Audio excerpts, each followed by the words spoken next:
First pronoun कोणते कोणते आहे? I, you, he, she, it, its, they.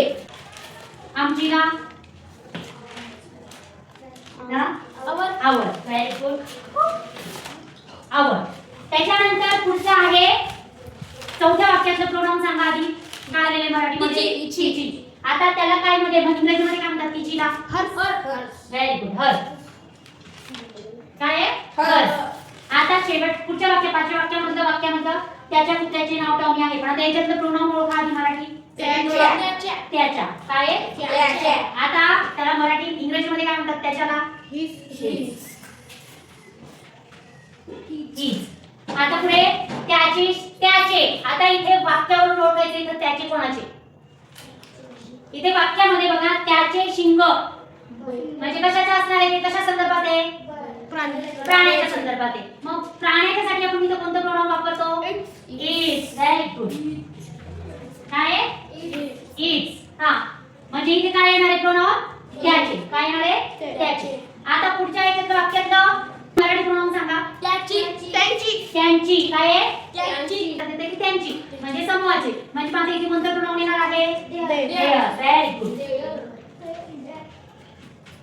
आता इथे आपल्याला इंग्रजी प्रोनाउन आता आपल्याला कळाले की इथे कोणते प्रोनाउन आहेत. आता वाक्य बनवायचे.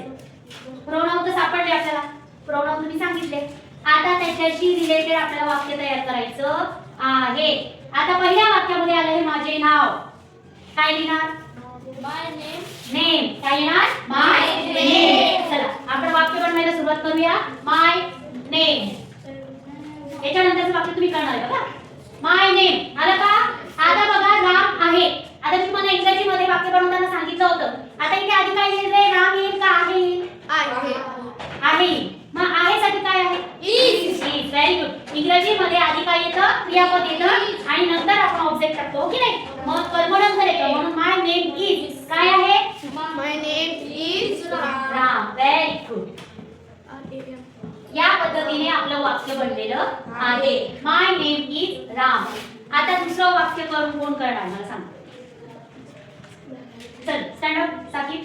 सांगा दुसरं वाक्य. या इकडे. चल सांगा. तुझे घर. आता सांग. Your house. Your house. आता काय वापरावं लागेल? इज. खूपला काय? Very. Your house is very big. Very good. टाळ्या वाजवायच्यासाठी. Your house is very big. बस झालं. तुझे घर खूप मोठे आहे. वाक्य तयार झालेलं आहे. आता तिसरं वाक्य कोण सांगतं? आन्सर घ्या. काय लिहिशील? Our car is new. Very good. टाळ्या वाजवा. Our car is new. छान. पुढचं वाक्य कोण सांगण्याचा प्रयत्न करते? आपणाला एक आन्सर. आता सांगा. हां sister. Very good. Sister is Beautiful. Very good. टाळ्या वाजवा. Her sister is beautiful. आता नेक्स्ट. त्याच्या कुत्र्याचे नाव टॉमी आहे. सार्वजनिक तुम्ही सगळ्यांनी म्हणून सांगा. काय करणार याला? कुत्र्याचे नाव काय लिहिणार? His dog is Tommy. Name is Tommy. Very good.